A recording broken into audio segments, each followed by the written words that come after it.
자, 이번 학기는 이제 원가하고 그 재무관리를 배우게 될 건데요. 챕터는 뭐 1, 2, 3이 원가고 4, 5, 6, 7은 사실 제가 파생 상품이라서 별도로 띄워놓은 거죠. 양은 되게 작은데 반반으로 보이잖아요. 근데 그렇지 않고요. 시험은 챕터 1, 2, 3이 훨씬 많이 나오죠.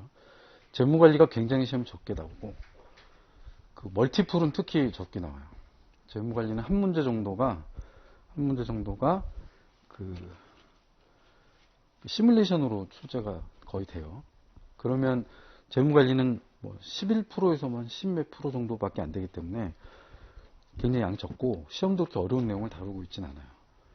그래서 그래도 이제 시험에 이렇게 뭐 나오는 범위가 바뀐 건 아니라서 그 챕터 4부터 이제 하는 거는 총 6번 정도 수업을 아마 5에서 6번 정도 수업을 할 거고 그 원가부터 수업을 쭉 해 나갈 거예요. 그냥 순서대로, 챕터대로. 그래서 챕터 1, 2, 3를 보통 3시간씩 한다고 보시면 돼요. 평균적으로. 그런 정도로 수업을 할 거고 제가 이제 책을 바꾼 건 다른 게 아니고 여기 289페이지인가요? 맞나? 예, 200, 여긴가 보다.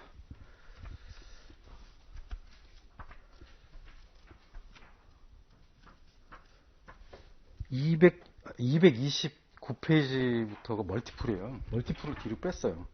학원에서 좀 그렇게 해달라고 해서 그러면서 이게 책이 좀 바뀌었어요. 내용이 뭐 크게 바뀐 거는 아닙니다. 물론 그 사이에 업데이트된 문제는 조금 반영이 되는데 그 멀티플만 뒤로 빼고 시뮬레이션은 그냥 책 중간에 있어요.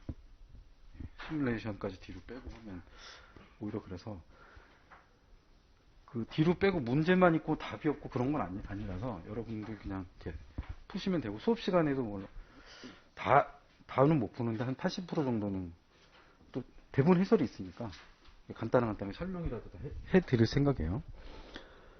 그래서 책을 보실 때는 229페이지에 이렇게 뭐 표시를 하나 해놓으시고 저도 접어놓을게요. 하나 표시를 해놓으시고 그 앞이 본문이고 그 뒤가 문제다 이렇게 보시면 됩니다. 그리고 원가는 뭐 시험 문제에서 25에서 30% 정도 나오기 때문에 굉장히 많이 나오고 이건 무조건 잘 하셔야 돼요. 코스트 FM은 시험 보러 가셔서 다 맞으셔야 돼요. 왜 그래야 되냐면 이제 IT 같은 과목이 있고 가끔 거버넌스에서 이렇게 좀 어려운 문제가 나오기도 해요. 그러면 거기서는 틀리는 게 나올 수 있잖아요. 그죠? 근데 IT는 너무 여러분들 이게 차이가 너무 커요. 수업을 들으시는 분의 수준이 100짜리가 있고 0짜리가 있는 거의 유일한 과목이에요. 그러니까 저도 IT는 이제 17년째 제가 수업을 하고 있는데 우리나라에 처음 이걸 만들어서 제가 한 거죠. 근데 저는 그거에서 인기를 누려본 적이 없어요. 제가 그 노력으로 뭐 오딧을 하든지 페레를 하든지 뭐 하나를 노력을 했으면 어느 학원에 누구를 넘어갔을 거예요. 아마.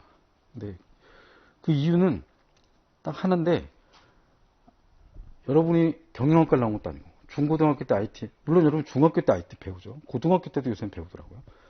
그렇긴 하지만 너무나 베이스가 없는 분들이 우리 수강생의 반이에요. 특히 자매님들은 저한테 불만이 되게 많은데 얘기를 들어보면 이렇게 조금 알고 보면 저걸 질문 또는 불평불만이라고 얘기를 해야 되나라는 그런 정도의 레벨에 계신 분들에게 굉장히 어려운 수업이고 또 어떤 분들은 수업이 참 쉽다.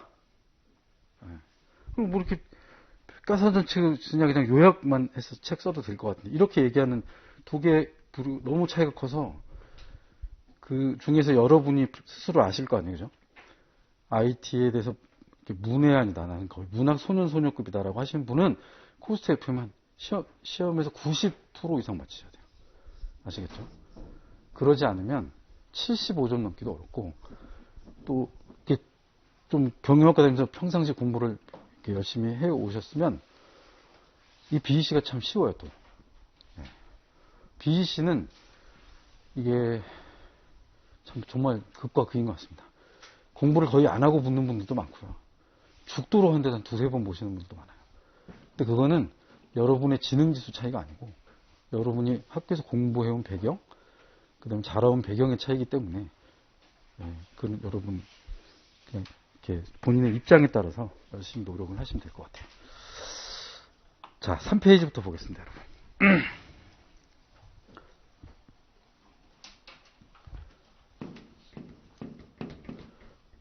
우리 이 책 챕터 1, 2, 3에서 다루는 내용은 거의 한국 공인회계사 시험에서 다루는 내용은 거의 전부 다 다뤄요. 그러니까 그것보다는 좀 쉽게 시험이 나오지만 하여튼 내용은 전체를 다루기 때문에 개념 중심으로는 개념과 개념을 약간 응용하는 이런 측면에서는 공부를 충실히 해야 됩니다, 여러분.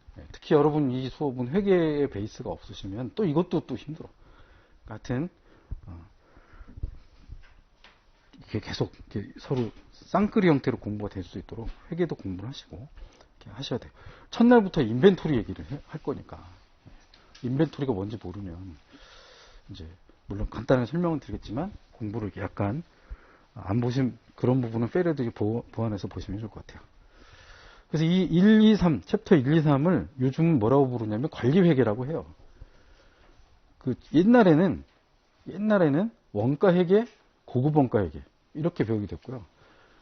또 어떤 학교는 원가회계, 이게 보통 두 개 학기로 배우는 내용인데요. 원가회계 또는 관리, 두 번째 학기는 관리회계 이렇게 이제 하기도 하는 건데 우리는 합쳐서 이제 관리회계라고 해요. 그러니까 이제 여기는 회계는 회계인데 뭐와 관련된 회계이냐? 자, 관리회계, 원가회계 이렇게 얘기했는데 이게 원가라는 말이 영어로 코스트라는 말이죠. 이제 뭐에 대한 거냐면 우리가 그 회계에서 나오는 숫자들 있죠. 이 숫자들을 가지고 의사결정을 해야 돼요. 근데 이 의사결정에서 가장 중요한 기본이 되는 의사결정은 얼마의 물건을 팔아야 되느냐. 또 이 물건을 만드는데 돈이 얼마가 들었느냐. 라고 하는 거겠죠. 그거를 이제 이해하는 건데, 그러면 이제 사람들이 이렇게 얘기할 수 있죠. 손익계산서 있으니까 손익계산서 보면 되지 않냐라고 말할 수 있는데, 되게 회사는 상품이나 서비스 용역이나 뭐 이런 것들이 하나가 아니죠. 하나가 아닌데다가 뭐 되게 여러 가지가 있기도 하고, 그 다음에 이제 그 들어가는 돈을 무엇으로 볼 것이냐에 따라서 그 우리가 받아야 되는 돈의 의미가 그 금액이 이제 달라져야 돼요. 안 그러면 손해가 나는 거죠. 장사를 하고 손해가 나면 영 필요가 없는 거죠.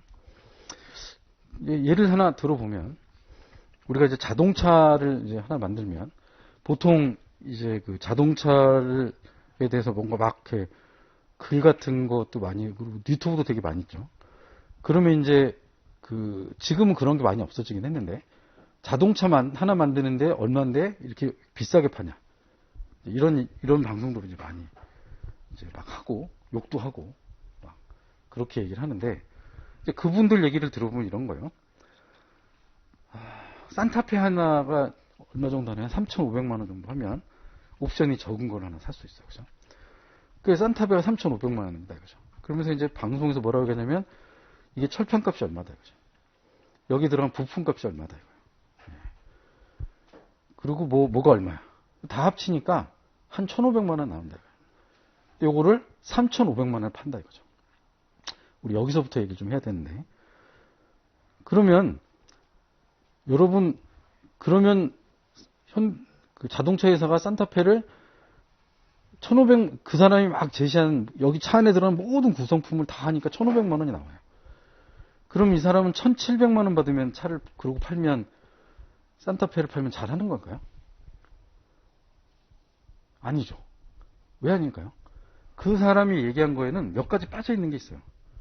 일단 그 부품만 얘기를 했는데 부품을 조립해서 그 작업을 해야 되는 사람 있죠. 근데 이제 참 우린 재밌는 게 본인도 회사 가서 일하고 월급 받으면서 그런 작업하는 사람들 월급은 생각 안 한다 이거죠. 근데 그것도 있어야 돼요. 그러면 작업만 해서 각 조립만 완성을 하면 또 차가 끝나냐 이거죠. 이 차를 누가 만들어야 될 거 아니에요. 개발을 해야 될 거 아니에요. 그럼 차 하나를 개발해다 들어가는 돈이 있을 거 아니에요. 그 돈은 누가 주나요? 나라에서 주나요? 아니죠. 그죠? 그것도 이 차를 만드는 데 들어가는 돈이에요. 또 뭐가 있냐면 그 차에 들어가는 부품이나 차 모양, 철판 우그러뜨리는 이런 걸 이제 금형이라고 그러죠. 금형이나 뭐 깎는 기계 장치가 있겠죠. 그게 있어야 그 1,500만 원짜리 부품을 가지고 이걸 만들었겠죠. 그러면 그거를 깎는 기계값, 그 다음에 철판을 우그리는 금형, 플라스틱을 이게 딱 우그리는 뭐 그걸 이제 사출 금형이라고 그러는데, 사출 금형기의 값은 계산을 안 하나요? 해야 되죠. 근데 조금 전에 얘기한 사람은 뭐만 얘기한 거예요? 재료만 얘기한 거죠. 그럼 그 사람 머릿속에는 뭐가 없는 거예요? 조금 전에 말씀드린 인건비.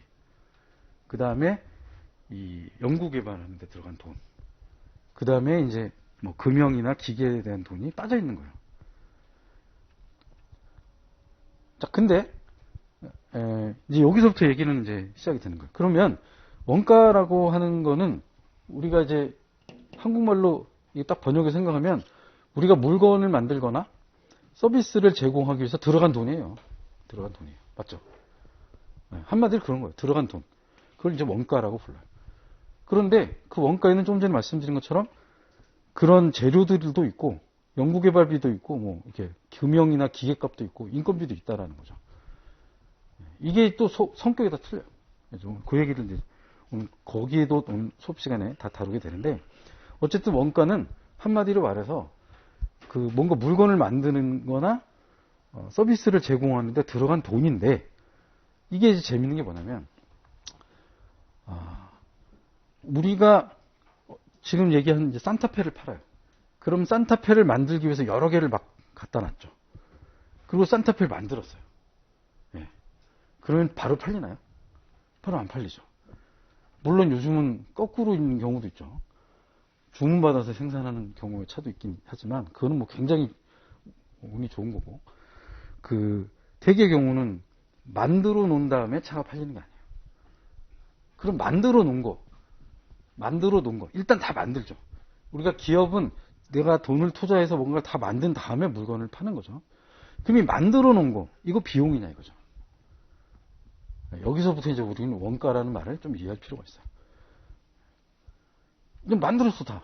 우리 만들어서 가지고 있는 걸 뭐라고 부르냐 이거죠. 재고자산이라고 하잖아요. 그죠? 재고, 그 다음에 그 뒤에 붙은 말이 뭐예요? 자산이에요. 그래서 사실 원가랑 자산은 같은 말이에요. 그 뒤에 얘기이긴 한데 앞에 설명을 하기 이전에 이걸 먼저 한번 설명을 해볼게요. 저 3페이지하고 4페이지를 저는 책을 바꾸는 적도 있는데, 일단 4페이지 설명하고 3페이지는 읽어가면서 쭉 이제 보면 될 것 같은데, 그래서 이게 원가라고 하는 부분이 크게 있어요.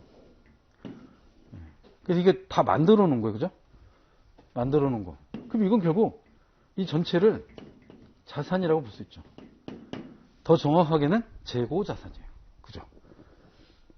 그러면 이제 물건을 만들기 위해서 들어간 부분들이 있어요. 또 좀 전에 말한 재료도 있고 뭐 기계도 있고 연구개발비도 있고, 그거는 구성이 어떻게 된다는 얘기나 조금 이따 얘기를 할게요.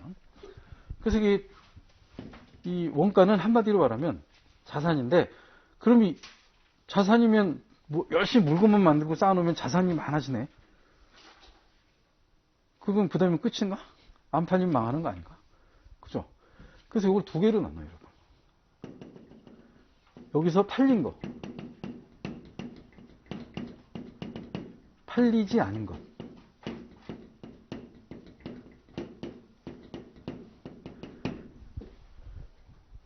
저 여기 잠깐 시작하면서 얘기했는데, 여기 출석 적히신 분보다 지금 훨씬 적게 와 계신데, 오실 수 있을 때는 열심히 오세요. 지금 490명 가서 또 2, 3주 지나면 동영상 보라고 하는 날 봐요. 제가 지금까지 작년에도 그렇고 수업을 16주를 8주 우리가 16주인가요? 이 16주를 전부 다 수업을 여러분하고 같이 한 적이 한 번도 없어요. 중간에 갑자기 정부 방침에 의해서 동영상 들으세요 이렇게 바뀐 적들이 많아서, 나오실 수 있을 때는 열심히. 왜 제가 그러냐면 나오면 여기서 수업 듣고 동영상 한번 더 보면 두 번 보는 거잖아요. 자, 다시 본문으로 갈게요. 그래서 이 자산 중에서 팔린 게 있고 팔리지 않은 게 있어요. 이 팔린 거를 원가 중에서도 이제 사용된 원가, 그래서 소멸 원가라고 불러요. 4페이지에 있으니까 안 쓰셔도 돼요. 팔리지 않은 거를 아직 남아있는 거. 그래서 미소멸 원가를 한국말로는 그렇게 말해요. expired cost하고 unexpired cost라고 하는데 이 팔릴 때 우리는 뭐를 잡냐. 자, 물건이 팔릴 때 우리가 뭐가 생겨요? 세일즈가 생겨요. 맞죠? 예. 요 자산 중에서 팔리는 부분. 그러니까 이게 지금 왜 이 문제가 생기냐면 내가 물건을 만드는 시점과 팔리는 시점이 다르기 때문에 회계에서는 이 다른 거를 어떻게 시점적으로 일치시켜 주느냐가 중요한 거예요. 왜냐하면 이 기본 전제 조건이 뭐냐면 여러분 회계의 기본적인 걸 아시는 게 되게 중요합니다. 오늘 저하고 원가 수업 듣는 것 때문에 회계를 더 잘 이해하게 되시고 막 고마워하시는 분도 많고 뭐 어렵다고 하시는 분도 많이 있는데 저는 이렇게 해서 회계를 이해했고 회계를 이해한 다음에 회계사 시험 보러 갈 때 저 페르 시험 80점밖에 못 맞았어요. 그러면 사람들이 야 그걸 뭐 강의까지 하느라 80점 맞은 건 자랑이라고 얘기하냐. 근데 저는요. 페르 시험 보러 가기 한 달 전 동안 책을 한 자도 못 봤어요. 그러니까 무슨 얘기냐면 거기 가서 무슨 일이 있어 되게 회사 일이 바빠가지고 전혀 보질 못했어요. 전혀. 바쁘다라는 건 여러분도 회사원들도 많이 계신 것 같은데 바쁘다는 건 16시간, 17시간씩 일하는 거예요. 그러다가 딱 시험을 보러 하와이를 갔어. 이틀 시간 있었어. 여러분 같으면 그러고 붙겠어요? 그런 게 개념이 잘 잡혀 있을 때 붙을 수 있는 거예요. 그래서 다시 얘기를 하면 물건이 팔리는 시점과 만드는 시점이 다르니까 자 지금 회계는 뭐냐면 만들어지는 시점이 2020년이고 팔리는 게 2021년이라면 우리가 연도별로 해서 뭐를 봐요? 성과를 얘기해야 되잖아요. 그러면 2020년은 자산 만든 게 성과고 2021년은 물건 판 게 성과죠. 그러면 2020년엔 자산 늘린 게 잘한 거고 2021년은 세일즈를 많이 한 게 성과인 거잖아요. 그러니까 이걸 우리가 뭐라 해요? 수익 비용을 어느 기간에 딱 매칭을 한다고 그래요. 그래서 각 기간별 그 성과를 우리가 객관적으로 측정하기 위한 기준을 만드는 건데 그래서 2021년에 세일이 일어났어요. 그러면 팔렸잖아요. 요 팔린 거에 대한 돈, 소멸원가라고 하는데 요거를 익스펜스라고 이거를 비용이라고 부른다고 이제서야. 근데 이 비용은 무슨 비용이다? 우리가 말하는 매출원가가 되는 거죠. 물론 매출원가 이외의 것이 있어요. 그죠? 세일즈나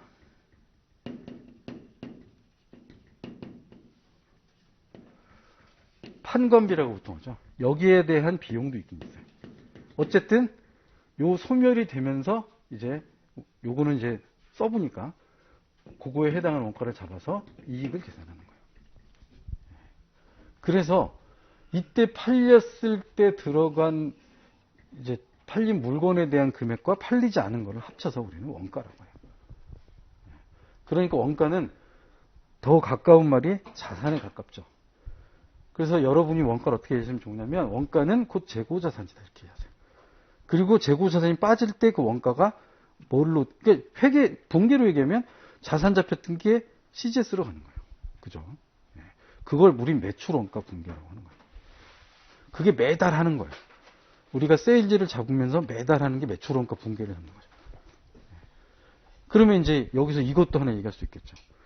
매출원가를 계산을 해서 잡으니까 우리가 IT를 갖고 얘기를 해보면 매출원가를 실시간으로 잡는 건 거의 불가능해요. 매출원가를 확정하는 게. 그러면 이건 배치로만 돌려야 돼요. 그래서 IT에서 이런 거 나올 수 있죠. 회계 시스템을 만들면 모두 다 리얼타임 시스템 만들어야 된다. 맞냐? 틀리냐? 틀리다. 왜 그러냐?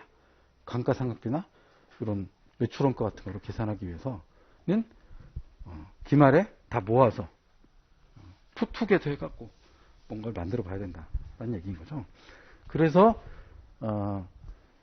그 매출원가라고 하는 건 결국 이렇게 쓰여진 부분을 빼갖고 이제 계산해서 만들어내는 그런 형태로 되는 거고요. 제가 이거를 어디다 써놨냐? 4페이지에다 있는 그림이 이제 이거예요. 이건 좀 이따 다시 더 설명을 할게요. 자, 그리고 3페이지를 보겠습니다, 여러분. 자, 이 원가를 중심으로 해서 회계나 재무적인 의사결정을 하는 것을 하기 위해서 만든 회계가 관리회계다라는 건데, 관리회계라는 걸 미국 놈들은 두 가지의 단어를 써요. 매니지먼트 어카운팅이라는 말을 하는 애도 있고, 그 제가 두 개를 다 써놓은 거예요. 매니지리얼 어카운팅이라고 하는 애도 있어요. 왜 제가 이 얘기를 하냐면, 구글에 가보시면 원가 회계 책이 PDF로 다 공짜로 올라왔어. 미국에도 쓴 거. 웬만한 거 다 올려놔. 근데 어느 놈은 매니지리얼 어카운팅, 어느 놈은 매니지먼트 어카운팅이라고 올려놔. 제가 구글에 그 교수들이 PDF 만들어 놓은 거 올려놓은 거를 제가 약간 시간이 지난 거죠.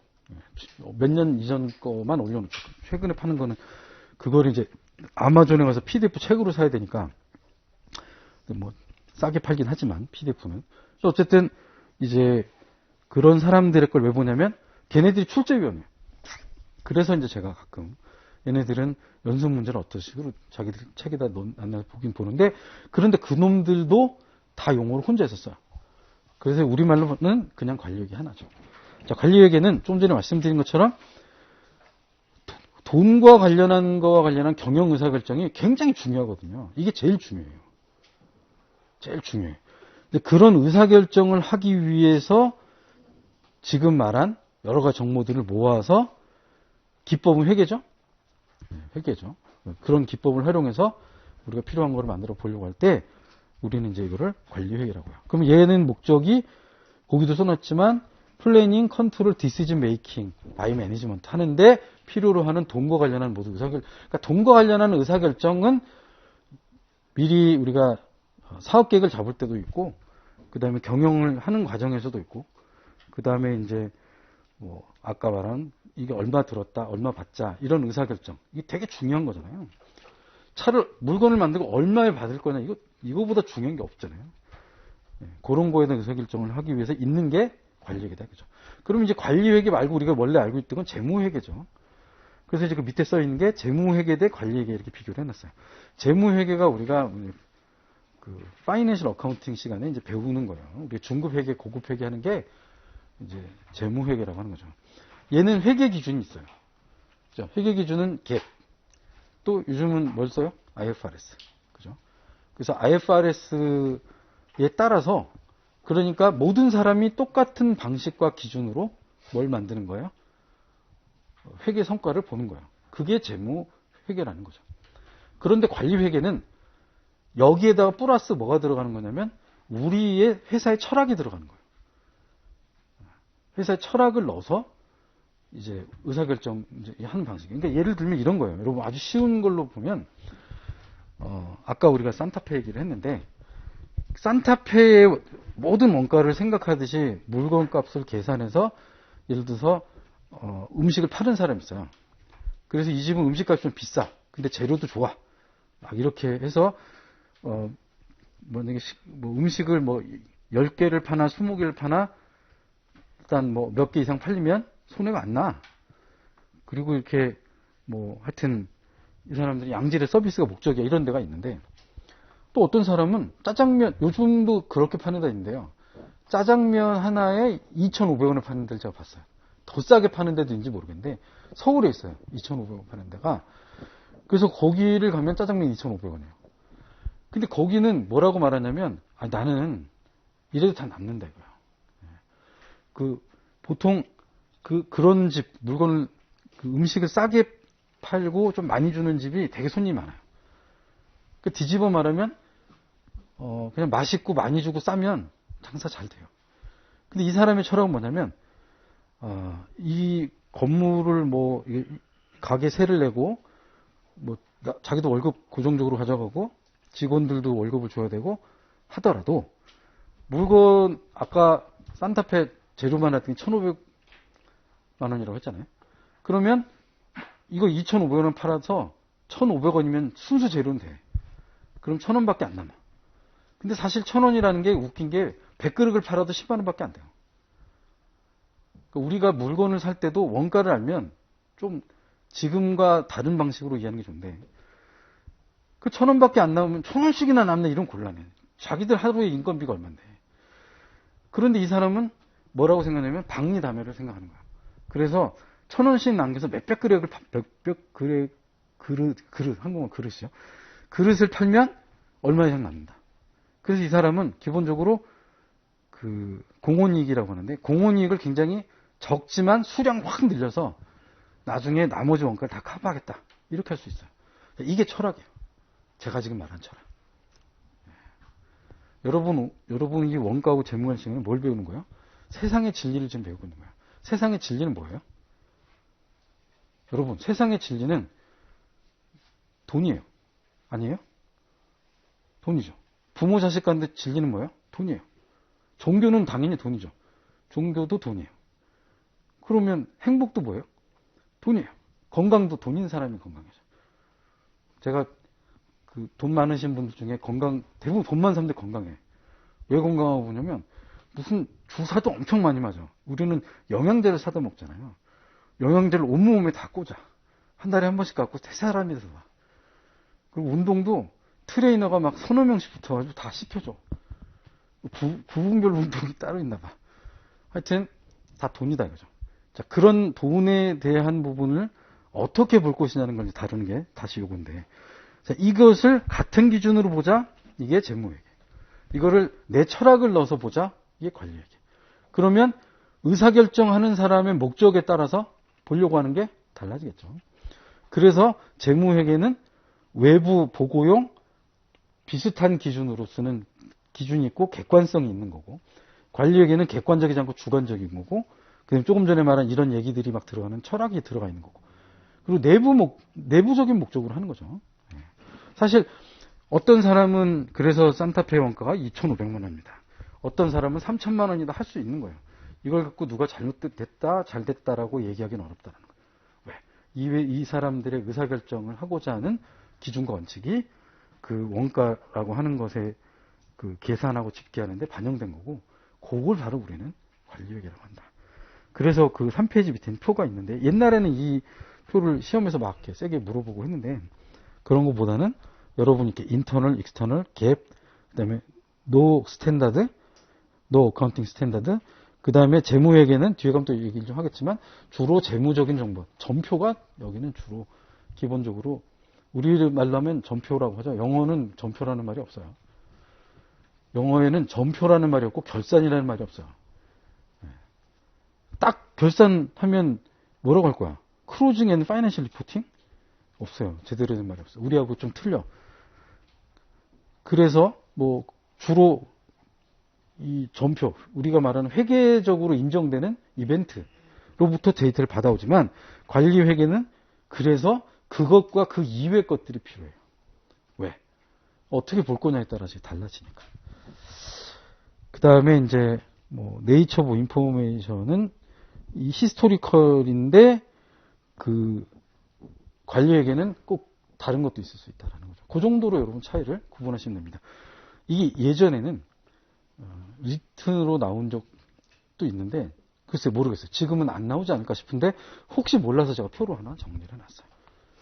왜냐하면 시험에 의외로 이렇게 생뚱맞은 문제를 내요. 리튼 커뮤니케이션은. 리튼 커뮤니케이션 3개 중에 하나는 덤인데 2개는 이제 실제 점수에 들어가요.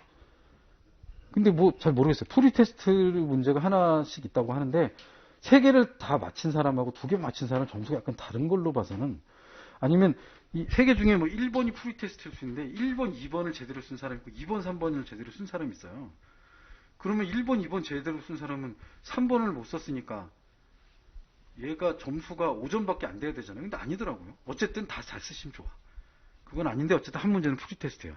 그래서 그거를 못 맞힌다고, 프리테스트는 특징이 뭐냐면 새로 나오는 문제예요.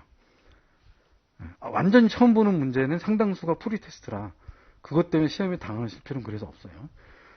근데 어쨌든 이제 그런 걸 고려하더라도 이게 생뚱맞게 나오면 이건 프리테스트 문제일 수가 없죠. 왜냐하면 이거는 아주 오래전부터 회계사 시험에 냈던 문제예요.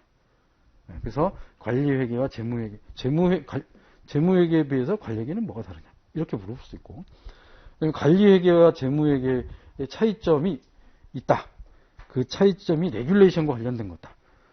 어떤 측면의 차이가 있는지를 논해라. 그러면 관리회계 측면에서는 무엇을 고려해야 되는지 써와라. 이렇게 물어볼 수 있어요. 그러면 예를 들어서 이런 식으로, 지금 한국말로 해도 답은 모르겠잖아 여러분. 예를 들어서 그렇게 시험 문제 나오면 재무회계에서는 일반적으로 미국이니까 갭을 사용을 하지만 IFRS도 활용이 된다. 갭은 규칙 중심의 이제 이거고. 이제 규칙 중심이라는 게 규정이 들어가 있어서 그 규정대로 하라는 거예요. IFRS의 방침은 원칙이다. 이제 회계는 이런 식으로 하는 거다. 라는 이제 원칙 중심으로 돼 있는 거다. 이렇게 하면 되고. 그 다음에 관리회계에서는 이러한 스탠다드는 없지만 관리회계에서 원가나 프라이싱을 결정할 때는 그 이외의 레귤레이션 또는 인바이러먼트 아니면 하여튼 소셜 프로블럼 이런 것들을 고려해서 결정된다. 이게 정답이에요. 예를 들면 그런 식으로 문제 나올 수도 있어요. 어쨌든 이제 3페이지 내용은 그런 그 관리회계라는 뜻에 대한 얘기를 본 거고, 그 다음 4페이지 가보겠습니다, 여러분.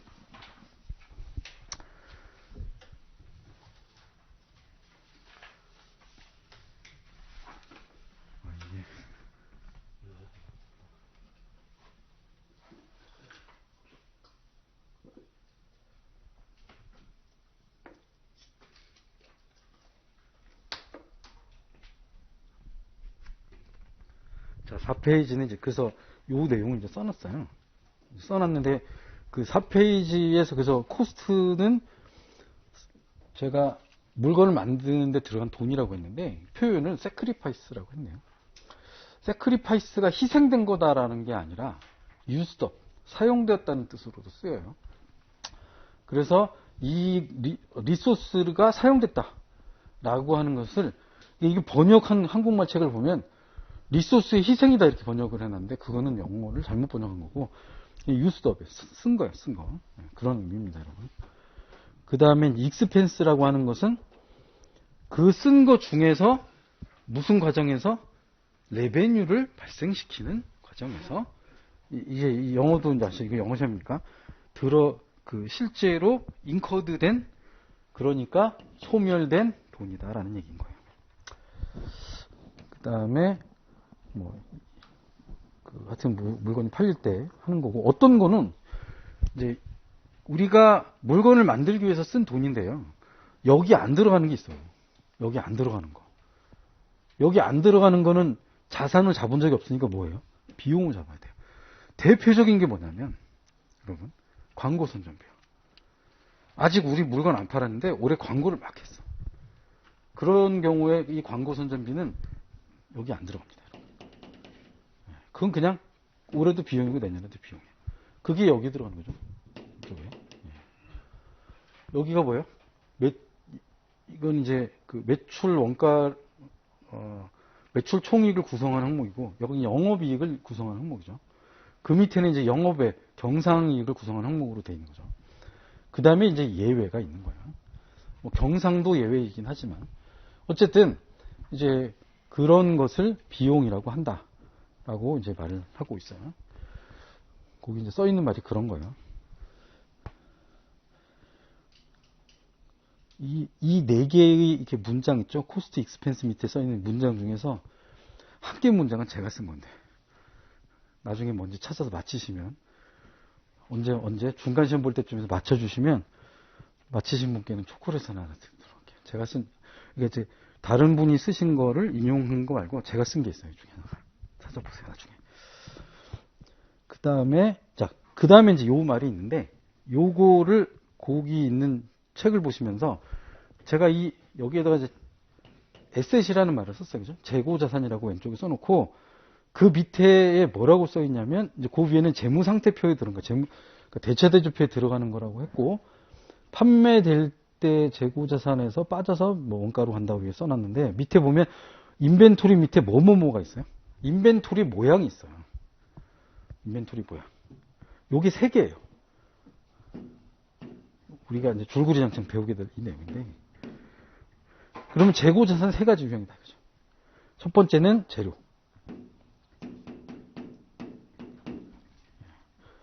물론 재료 2개가 있어요. 좀 이따 설명하겠지만. 그 다음에 제공은 만드는 중이다. 이게. 우리말로는 한자어로 제공이라고 하는데 영어로는 working process, WIP라고 적죠. 그 다음에 이제 제품. 그러니까 재고자산은 기본적으로 2가지가 있는 거야. 제조업체 기준으로 얘기하면. 그리고 우리 수업은 제조업체 기준으로 배운 다음에 나머지 업체는 이렇게 응용하는 거예요. 원가가 그렇습니다, 여러분. 그러니까 경영학의 모든 것은 공장에서 배워서 다른 데 응용하는 거예요. 미국 경영학이 그거예요. 어쨌든 이 세 가지 형태로 자산은 존재합니다. 그러면 실제로 우리가 알고 있는 재고자산, 재무제표에는 이렇게 들어가 있는 거죠. 재료에 대한 재고자산, 제공에 대한 제공은 사실 없어야 돼. 없어야 되는데 시점을 딱 끊다 보니까 생기는 거예요. 정확하게 말하면. 라인에 들어갔는데 예를 들어서 라인이 저녁 10시부터 새벽 4시까지 돌았어. 근데 밤 12시가 지나니까 1월 1일 됐어. 그럼 그 사이가 뭐예요? 제공이 되는 거야. 그 다음에 이제 제품은 다 만들어진 거. 이제 예를 들어서 산타페에 들어가는 철판, 산타페. 뭐 이렇게 되겠죠. 재고자산은 이렇게 세 가지 형태로 존재하게 돼요. 네. 일단 그 정도 보시면 되고. 그리고 또 이제 제가 이런 말을 써놨죠. 그, 익스펜스는 주로 재무회계와 관련된 거고, 코스트는 주로 매니지먼트 어카운팅이랑 관련된 거라고 얘기를 했는데, 이쪽은 이제 손익계산서인데, 익스펜스, 비용화되는 건 이쪽으로 오는 거예요. 이쪽으로 올 때는 이제 그 기준이 우리가 말하는 기업회계 기준에 따라서 오는 거죠. 오는데 무엇을 이 전체로 볼 것이냐. 예를 들어서 회계에서는 제가 아까 무슨 얘기를 했죠? 여기로 안 들어가고 바로 비용으로 잡히는 게 있다 그랬어요. 대표적인 게 광고 선전비라고 했거든요. 제가 그죠? 그러면 비용으로 잡아야 돼, 그거는 무조건. 그런데 이거를 이 원가에 포함시켜서 볼 것이냐 말 것이냐, 이거는 누구의 문제예요? 회사가 결정할 거야.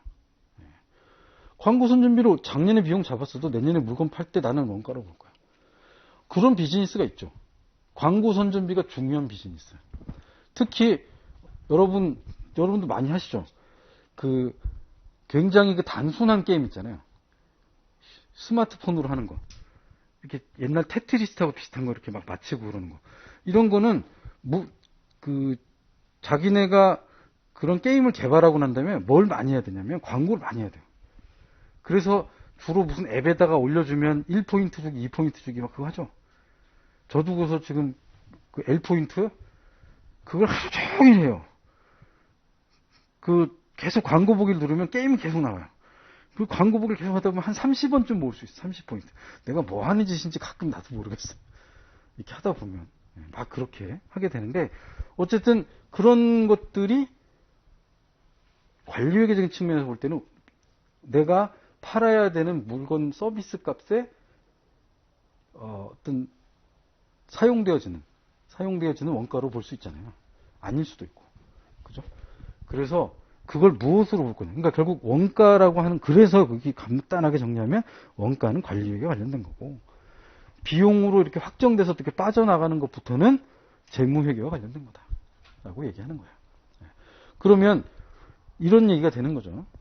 회계 기본 개념은 재고자산이 원가인데, 회사는 재고자산에 뭐뭐뭐를 더한 거를 원가로 볼 수 있다라는 거예요. 이런 응용이 가능하다는 거예요. 그래서 자동차 회사 같은 경우는 대표적으로 거기에 뭐가 들어가요? 연구개발비가 들어가는 거예요. 연구개발비 여러분 재무회계에서 보면 상당히 많은 부분은 뭐 하게 돼 있어요? 그냥 비용으로 잡으라고 돼 있단 말이죠.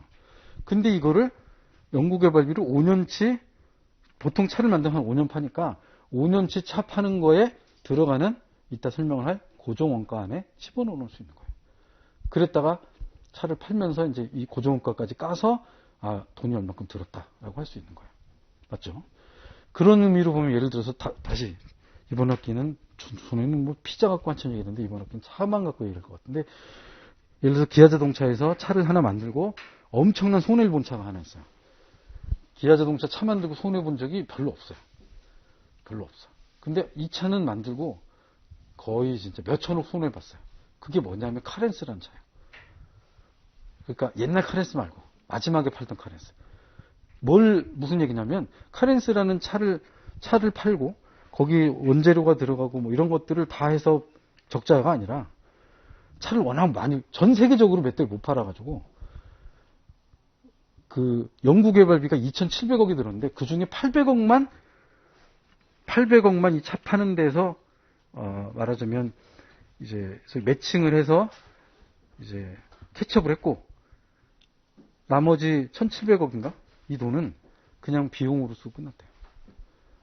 연구개발비 회수를 다 못한 거예요. 요렇게 보시고 코스트하고 익스펜스를 이해하시면 좋을 것 같습니다. 자, 그래서 제가 거기다가 단답형 문제를 하나 넣어놨어요. 인벤토리어블 코스트라고 하는 것은 프로덕트가, 여러분 프로덕션과 프로덕트를 잘 이해하셔야 돼요. 영어 단어를 일단. 제품이라는 뜻은 프로덕션이에요, 프로덕트예요. 여러분 그냥 생각하면 프로덕션이 제품 같아요. 프로덕션은 생산이란 뜻이에요. 프로덕트가 제품이에요. 왜 제가 얘기를 하냐면 미국 가면 가끔 헷갈립니다. 시험 보러 앉아서. 딱 시험 보서 책상에 앉잖아요. 그러면 일단 여러분 요새 과물 많이 가시는, 요즘은 한국도 많이 아직도 해요. 한국은 좀 나을 것 같아.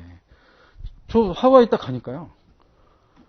일단 시험장 가기 전까지는 한국말을 어디서든가 쓸 수 있는데 시험장 딱 가서 그 백인 할머니 한 분하고 흑인 할머니 한 분이 계신데 일단 한국말이 안 되면서 컴퓨터에 딱 앉더니 한글 자판이 없어. 여기서 딱 멘붕이 오는데 프로덕션 이런 거 헷갈립니다, 여러분. 그래서 이건 뭐냐, 물건이 팔릴 때, 팔리기 전에 이걸 우리는 자산이라고 하는데 이거를 재고자산이라고 한다고. 또 이 재고자산을 만드는 데 들어간 원가라고 한다라고 하는 거예요. 그걸 문제를 간단하게 제가 표현한 겁니다. 자, 그러면 이제 원가의 요소에 대한 얘기. 원가는 제가 평상시 수업 시간보다 더 길게 얘기했어요. 원가는. 그런 거를 코스트라고 해요. 뭐 사실은 더 길게 얘기해야 될지도 모르겠지만 어쨌든 기본적인 이해는 여러분 충분히 하셨을 거고 수업 시간 뒤에 할 얘기도 좀 했어요. 그 5페이지를 보시면 자, 원가의 엘리먼트, 구성요소가 있죠. 구성요소는 크게 세 가지가 있어요. 이것도 일단 제조업체 기준으로 이해를 하고 그 다음에 나머지 응용을 하는 거예요. 머티리얼, 재료가 있는 거죠.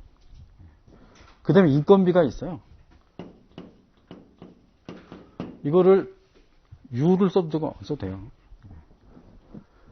근데 제가 이거 옛날에만 쓰고 요새는 안 쓰나 했더니 요새 책에도 레이버를 BOUR이라고 쓴 책이 있더라고요. 그래서 뭐 다 쓰라고 해요. 제가 이렇게 하는 이유는 그네들 중에 누군가는 시험 문제 내려가기도 하니까. 그 다음에 이제 세 번째는 비용이죠. 경비라고 합니다. 경비라고 쓰고 익스펜스라고 해야 이게 이해가 될 것 같아요. 이렇게 원가는 세 가지가 있는데 이 원가의 구성 요소라는 게 세 가지인데 이 세 가지를 또 두 개로 나눠요.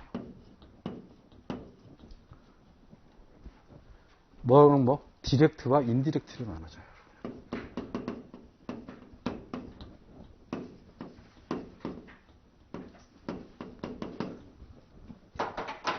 여기서 원가가 어려운 거예요. 원가 왜 어렵냐면, 자, 여러분, 제가 지금 얘기하고 있는 원가는, 제가 지금 얘기하는 원가라는 말의 기본, 베이식은 뭔가요? 베이식은 하나 팔 때마다 얼마냐는 거예요. 단위당 원가를 얘기하는 거예요. 제가 아무 설명을 하지 않아도 원가는 단위당 원가예요. 네. 그러면 무슨 얘기냐면, 물건 하나에 원가가 얼마 드는지를 계산해내야 돼. 그래서 지금 신나게 40분 동안 지금 떠든 관리회계라는 말이 나오는 거예요. 물건 하나의 원가가 얼마, 돈이 들어갈 땐 총량으로 들어가지 물건 하나당 들어가는 게 아니에요. 그죠? 총량으로 들어갔는데 물건 하나당 얼마냐는 걸 정확하게 계산해내야 우리가 망하질 않는 거예요. 그래서 기본이, 베이식이 단위당 원가거든요. 단위당 원가. 자, 근데 이 단위당 원가로 바로 맞아, 요거 만드는데 들어간 거야 라고 하는 게 귀속되는 걸 디렉트라고 해요. 직접 원가라고 한단 말이에요. 그러니까 이제 재료 원가도 직접 재료 원가와 간접 재료 원가가 있다라는 거예요. 그죠? 레이버도 마찬가지겠죠. 직접과 간접으로 나눠진다라는 거예요. 그거 만드는데, 그러니까 어느 사람이 월급이 1,000원이야. 월급 1,000원 적나? 하루에 일당이 1,000원이야. 1,000원인데 이 사람이 물건을 100개를 만들어. 그럼 이 사람 하나 만드는데 10원씩 드는 거죠. 그럼 단위당 원가 10원이 직접 기속되는 거죠. 직접 기속되는 거를 디렉트라고 해요. 경비도 마찬가지겠죠. 직접과 간접이 나눠져요. 자, 여기에서 단위당 원가를 어떻게 계산할 것이냐.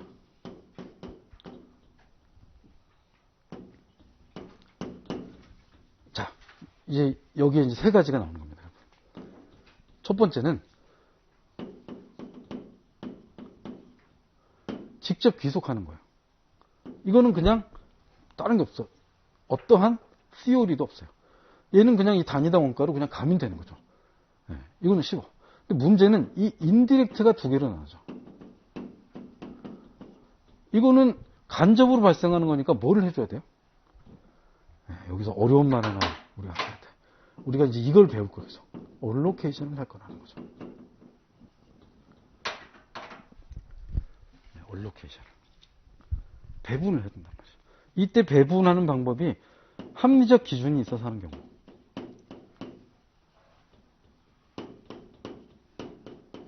그 다음에 임의 배분하는 경우.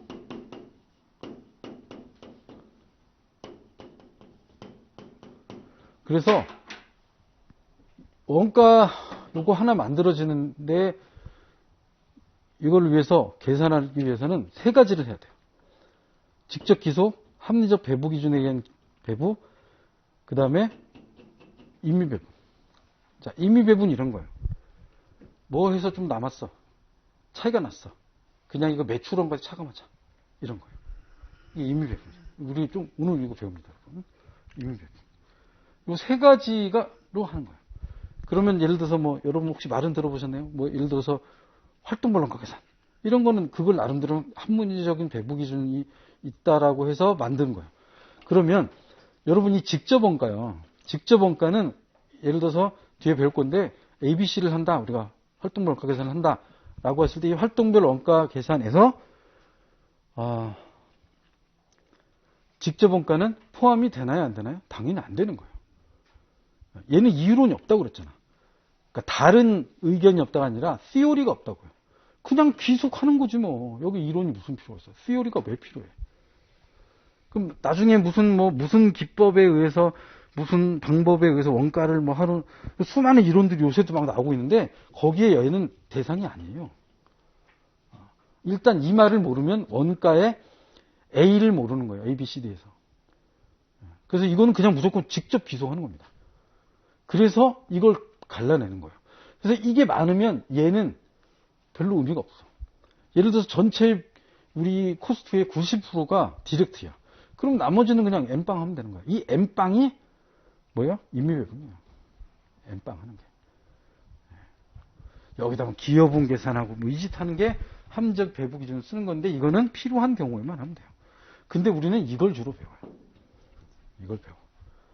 그래서 여러분 처음에 제가 컨설턴트로 처음 일할 때는 처음 일할 때하고 후반부에 달라진 게 뭐냐면 처음 일할 때는 막 뭐 얘네는 ABC를 해야 된다. 뭐 변동원가를 써서 여기는 어떻게 수주 비즈니스는 변동원가 답이 직접 원가 계산이 답이지 뭐 막 이거부터 따졌었고요. 요즘은 저 가면 뭐부터 하냐면 디렉트 코스트하고 인디렉트 코스트의 비율부터 봐요. 이게 한 90% 되잖아요. 그럼 전 놀다 와요. 나머지는 그냥 N빵 하세요.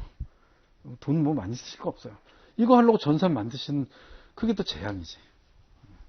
그런 거잖아요. 예를 들어서 우리나라 같은 경우에 재난에 지진에 대한 대비를 어느 정도는 해야 되는데 지진에 대한 대비를 너무 많이 하면 뭐가 문제돼요? 거기에 돈이 들어가고 회사 망해. 그래서 적당히 해야 돼. 적당히. 그런 것처럼 그런 거 필요한 거 하지 마시라고 이제 얘기를 하는데 어쨌든 원가라고 하는 것은 이런 배분을 위해서 성격별로 이렇게 나눠요. 그래서 머티리얼, 레이버, 익스펜스로 나누게 되고 그게 이제 그런 말이 써 있는데 자, 5페이지 보시면 그게 이제 위에 있는 이 도표 같은 거고 그림인가요? 그리고 밑에 보시면 그 밑에 제가 이거 별표 같은 걸 쳐놓고 뭐라고 썼냐면 이때 이제 디렉트 머티리얼하고 디렉트 레이버가 있고 디렉트 익스펜스가 있어요. 이 디렉트를 다 모아서 뭐라고 부르냐면 프라임 코스트라고 불러요. 얘는 배분을 안 하는 거죠. 그걸 계산하려고 프라임 코스트라고 하는데 그런데 CPA 시험에 이제 뭐라고 그랬어요? 디렉트 머티리얼과 디렉트 레이버만 프라임 코스트라고 해요. 제가 이것만 가르치면 되는데 그 윗줄을 하나 더 넣은 이유가 뭐냐면 여러분이 여기서 회계사 시험을 보시고 미국 가서 공부하시다가 저한테 연락 온 사람이 있는 거예요. 그가 이제 뭐 박사과정을 가셨대요. 가셨는데 거기는 프라임 코스트를 디렉트 머티리얼, 디렉트 레이버, 디렉트 익스펜스라고 가르치더래요. 그래가지고 원래는 그게 맞아요. 맞는데 회계사 시험에는 프라임 코스트는 디렉트 코스트예요. 그래서 이제 나중에 시험 볼 때 물어봐요. 프라임 코스트 플러스 인디렉트 이렇게 더해서 전체 원가가 되는 거예요. 이제 이런 것도 하게 되는데 어쨌든 그렇습니다. 그러면 나머지 이거요. 요거를 합치면 뭐라고 부르냐 하면 컨버전 코스트라고 하는데 컨버전 코스트는 이렇게 돼요. 지금 조금 전에 얘기한 하나는 프라임 코스트라고 했어요. 두 번째 컨버전인데 그러면 이제 우리가 이분법으로 생각하면 컨버전 코스트는 여기는 디렉트고 여기 인디렉트여야 되는데 제 책에 뭐라고 써 있어 지금? 인디렉트 앞에 뭐가 들어가요? 디렉트 중에 레이버가 들어가죠. 그죠? 그러니까 컨버전 코스트는 뭘 보자는 거냐면 가공원가를 보자는 거예요. 가공원가. 그러면 디렉트 레이버도 가공해서 쓴 거잖아요. 그래서 그러니까 이제 문제는 이 두 개를 합친 원가가 아니야. 두 개를 합친 거에서 디렉트 레이버를 빼야 원가가 돼. 그죠? 그거 갖고 시험 문제를 이제 내는 걸 좋아해요. 이 시험이. 아시겠죠? 그러면 이렇게도 되죠. 프라임 코스트 플러스 인디렉트. 그 다음에 컨버전 코스트 플러스 디렉트 머티리얼. 이렇게 볼 수 있겠죠? 그렇게 볼 수 있어. 자, 그런데 이제 이거를 여기까지 정리하고 쉬는 시간 갈게요. 이걸 우리 시험은 이제 그래서 이 개념을 어떻게 정리를 하고 있냐면 이제 그 내용들이 뒤에 뭐 막 써 있고 그래요. 뭐 추적 가능성도 써놨는데 그건 좀 읽어만 보면 되는데 우리 CPA 시험은 이렇게 세 개로만 내요.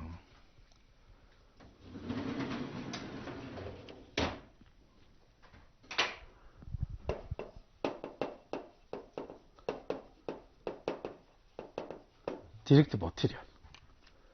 그 다음에 디렉트 레이버.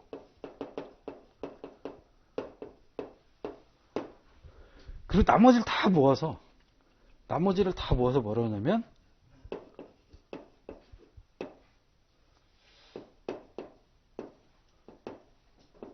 오버헤드라고 불러요. 여기는 매뉴팩처링 오버헤드라는 뜻이에요. MOH 또는 그냥 오버헤드라고 불러요. 매뉴팩처링 오버헤드, 그냥 오버헤드. 이 세 가지로 원가를 크게 나눠서 구성 요소를 나눠서 우리 시험은 우리 시험에는 그렇게 해서 시험 문제를 내요. 아시겠죠? 네. 자, 그러면 요 세 개에 대한 5페이지하고 6페이지 넘어가는 데에 대한 그 책에 써 있는 구성 요소 내용만 잠깐 보고 쉬는 시간으로 가겠습니다. 5페이지 아래 보시면 디렉트 머티리얼에 포함되는 것과 포함되지 않는 게 있어요. 네. 포함되지 않는 게 글쎄 뭐 가끔 나오니까 포함되는 거는 그러니까 여러분 우리가 물건 값이 있고 물건을 배달하는 우리 이제 이건 다 알더라고 사람들이. 물건 사면 물건 값 저 이거 살 때 이 원래 값 더하기 2,500원을 줬어요. 그럼 제가 산 이거 값은 얼마예요? 그래서 15,000원을 주고 산 거예요. 이거 막 돌아다니는데 안 팔아가지고 이제 뭐 전자상거래에 가서 샀는데 그 마이크 갖고 수업을 해야 되니까 여기가 구멍이 뚫렸어요. 제 입장에서는 여기가 구멍이 뚫려 있는 걸 사야 되는 거죠. 그래서 샀는데 어쨌든 거기에 들어간 배달비 그런 거는 디렉트 코스트 머티리얼 코스트에 들어간다라는 거예요. 그래서 다 들어가요. 인보이스 원래 금액, 프라이트인이 배송비 같은 거죠. 패킹 포장재를 포장하는 비용도 다 들어가요. 여러분 그렇지 않나요? 명절 때 참기름 같은 걸 사잖아요. 낱개로 사는 것보다 포장된 게 비싸요. 그러면 한동안 그거 갖고 얘기한 적 있거든요. 소비자 쪽 하는 운동권 하시는 분들이 그걸 갖고 문제 제기를 한 적이 있는데 졌어요. 판결에서. 지고 막 되게 억울했어요. 이 나라는 기업만을 위하는 나라냐. 근데 그 판결문은 읽어보지도 않은 것 같아. 원가에는 원래 그 물건값, 참기름값에 포장비를 포함하는 게 이거는 교과서에도 나오는 기본적인 얘기입니다. 그걸 포함해서 이걸 받았다면 과대하게 비용을 받았다고 볼 수 없다. 지금 여기 패킹 프라이스도 거기 들어가는 거죠. 다 들어오는 겁니다, 여러분. 거기 원가 들어가는 거예요. 이거 회계사 시험에 나오는 그냥 우리가 소위 회계사 시험에 나오는 거다. 이게 뭐예요? 그냥 성경에 나오는 기본 상식이야, 이거는. 근데 여기 빠지는 게 하나 있어. 프라이트 아웃. 근데 영어로 단어로 프라이트 아웃이라고 시험 문제를 내면 쉬운데 다른 말을 써요. 대부분 판매와 관련되어 있는 발송원이에요. 무슨 얘기냐면 제품으로 만들어진 다음에 여기서 물건이 저기 대리점으로 가는 거죠. 대리점으로 가서 도매상으로 가서 도매상에서 소매상으로 가는 거 있죠. 네. 도매상까지 가는 건 뭐야? 아직 물건 팔린 거 아니죠. 근데 도매상에서 소매상으로 넘어가는 거 팔리는 거죠. 그게 판매 발송원이에요. 그거는 디렉트 머티리얼 코스트에서 빼요. 왜 빼? 재무 회계에서 빼게 돼 있어요. 요게 아까 쓴 세일즈 앤 어드미니스트레이션 익스펜스에 들어가는 거예요. 판매 발송원이. 그래서 빼는 겁니다. 그런데 관리회계를 하면서 이거를 넣어서 원가로 계산해도 상관없어요. 그거는 내가 그렇게 보겠다는 거죠. 그 다음에 이제 디덕트가 있는데요. 디스카운트가 일어나고 리턴이나 얼라운스 일어나면 당연히 그거는 좀 빼야 되죠. 당연한 거고. 레이버는 여러분 다 들어가는데 여기 좀 재밌는 말이 있는데요. 오버타임이나 뭐 복리후생비 이런 거 빠진다고 돼 있는데 이거 두 가지가 돼요. 이게 전통적으로는 빠지는 게 맞아요. 그런데 우리 시험 문제 가끔 무슨 얘기가 나오냐면 어떠한 물건을 만들기 위해서 그러니까 요 코스트 오브젝트만을 위해서 오버타임을 했대. 그때는 거기 들어가는 게 맞겠죠. 그땐 빼는 게 아니에요. 그러니까 이제 여기 얘기인 거예요. 뒤쪽에 매출원가 말고 판관비용, 복리후생비 이런 거로 들어간다 이 얘기를 지금 쓴 거예요. 그래서 빠지는 게 뭔지를 아시면 되고 제가 그래서 가로 열고 제너럴이라고 써놨어요. 일반적으로 항상 그런 건 아니고. 그 다음에 세 번째 매뉴팩처링 오버헤드. 제가 이거 약자로 쓸 때는 본문에 이게 다 내용이 있어서 약자로 쓰는 건데 나머지를 다 뭐예요? 제조간접 원가라고 부르면 제조간접 원가.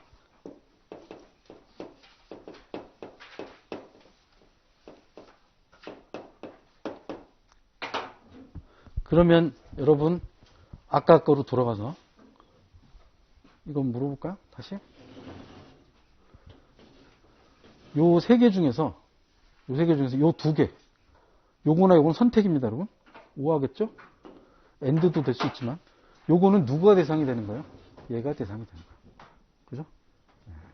그럼 모든 건 다 얘 때문에 존재하는 거다라고 말할 수 있어요.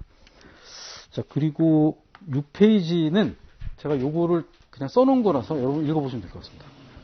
이거를 추적 가능성이라는 말을 제가 쓰지 않았는데 직접 귀속되느냐 직접 귀속이 안 되느냐에 따라서 직접과 간접으로 나눠지는 걸 써놨고요. 거기에 내용들이 나오는데 이건 여러분 읽어보세요. 특히 제가 뭐 윤활유 일부러 한국말 써놓고 여러분 보통은 한국에서 공부하면 잘 모르는 단어가 자니터인가요? 경비관리인가? 이런 거 잘 모르지만 여러분이 미국 살기 일주일만 하셔도 맨날 듣는 말이에요. 이거 그냥 동네에서 다 쓰는 말이에요. 그냥 진짜 저쪽 그 자니터는 누구 안 되냐? 뭐 이러면서 뭐 맨날 하는 말이고 써 있어요. 가면 아예 아메리카에 가면 여기 담당 자니터 누구한테 이거 저기 연락하시면 되고 뭐 막 써놨기 때문에 이건 잘 알지만 잘 몰라요. 그다음에 접착자 영어로 뭐예요? 그런 것도 알아놓으시고 이런 거는 뭐야? 인디렉트 머티리얼에 들어가는 거예요. 그죠? 이것도 최근엔 디렉트화 했었어요. 전산이 발달돼가지고. 스마트 팩토리가 이런 게 되는 거예요. 딱 물건 하나 만드는데 그 접착제가 딱 얼마만큼 쓰는 게 계산이 되는 거예요. 그래서 로보트가 딱 그만큼만 빼주는 거예요. 그럼 물건 하나 만드는데 접착제 뭐 20cc 이런 식으로 딱 계산이 돼요. 지금 최근의 추세는 인디렉트를 최소화하는 거예요. 다 없애. 아까 말한 뭐 기계장치나 이런 것만 이제 남겨놓는 거죠. 네, 그런 걸 말하는 겁니다. 자, 그 다음에 7페이지 이제부터는 한 10분간 쉬고 계속 하도록 하겠습니다.